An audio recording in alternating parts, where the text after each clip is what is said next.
mission is to enable translational oncology. What we're trying to address here is a problem. It's not really about building infrastructure. I mean, the infrastructure looks really nice, but that's not really what this project is about. It really is about the fact that we are trying to address this issue of availability and affordability. So this would not be possible because I'm not a one-man army. I have to reach out to my team. We also have an advisory board, which is comprised of different types of expertise. I believe that you come here in some measure because you're all professionals. You're all here because something about it resonates with you in a very personal perspective. Our model has to be unique. The first thing this center should do is to generate new ideas. We should also look at open source drug discoveries.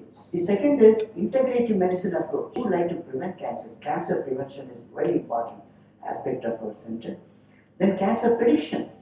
Not only you look at prevention, but how do you predict?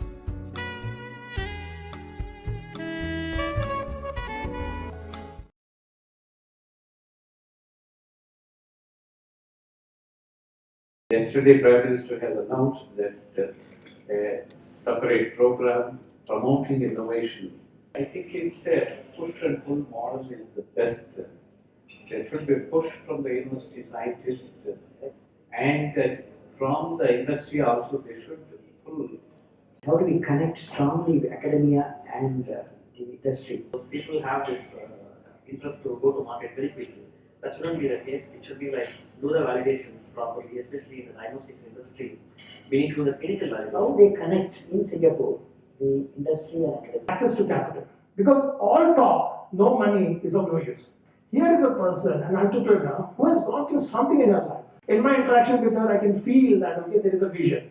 And because there is a vision to do something in the field of cancer, and the vision is quite big, one of the roles that I specifically want to play is to bring funding. Companies within VCR Park, that is an area of interest for me because I would like to invest in those startup companies. If I get a chance, I would like to conduct those boot camps, and those boot camps would be in the business of biotechnology because all one of you have got a great idea, great innovation, but if you don't know how to get the money, that's because we haven't found that magic formula of communicate. Art of communication is extremely important. Is there a way that VCR Park can think of inciting academia to work in top? VCR basically should be an exception whereby the convergence of academia and the industry and the people who are going to be hired within the academia, okay, should become an exceptional academicians as well as biomedical entrepreneurs.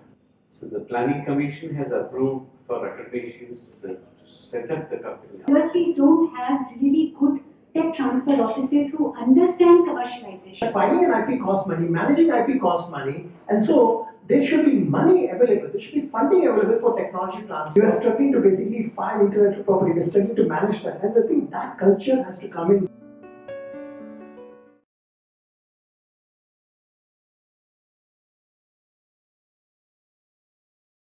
Is there a distinction between academic and academician?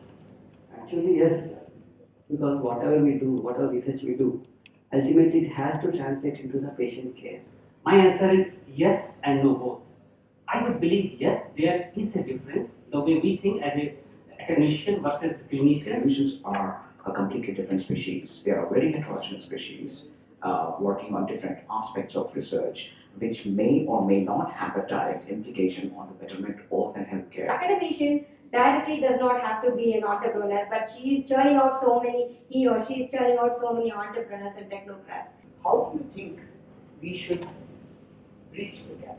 Apart from starting a research organization, should also have a research and cancer center also. What is more important is the personal aspect of it. I mean, a person needs to know the other person and have a personal confidence onto them. Once you get to know each other better, that leads to the fermentation of like novel ideas and a common bridges that could be bred.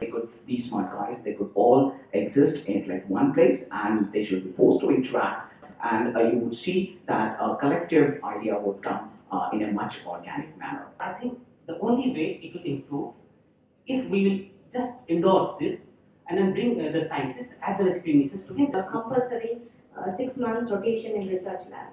So as students, as medical students, they have to come to the lab and do research for 6 months on a project. The need for interaction is there, the need for a structure like an actor, the need for use infrastructure where people can have coffee together, and I think it all boils down to the concept of mutual respect.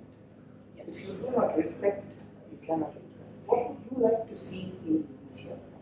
We are more into patient care and treatment. Somewhere we got detached from the what basic research, what is happening. As an academician, we are generally, I believe that we have mostly textbook knowledge. Bringing people from diverse or multidisciplines together, that can be facilitated by something like VCR stakeholders. I think it should be a congregation of scientists, researchers, bioinformaticians, clinicians, and as he said, multidisciplinary. What VCR Park has to concentrate on, some of us are very desperate to do an application-oriented research as well as to take our product which are patented to the market. So we do not know how to go ahead with it, and you should concentrate on such scientists. Our mission is to develop innovative tests which predict risk of cancer recurrence and help personalized treatment planning. Our first focus has been breast cancer. We have developed a well-validated recurrence predictor which is effective in stage 1 and 2 node negative and node positive disease. This is a multi-centric, multi-hospital, one of its kind biobank. On the left-hand side is the pie chart of all kinds of samples that we have. On the right side is just the cancers, which comprises about 40% of our collection. Within cancers, we have every type of cancer.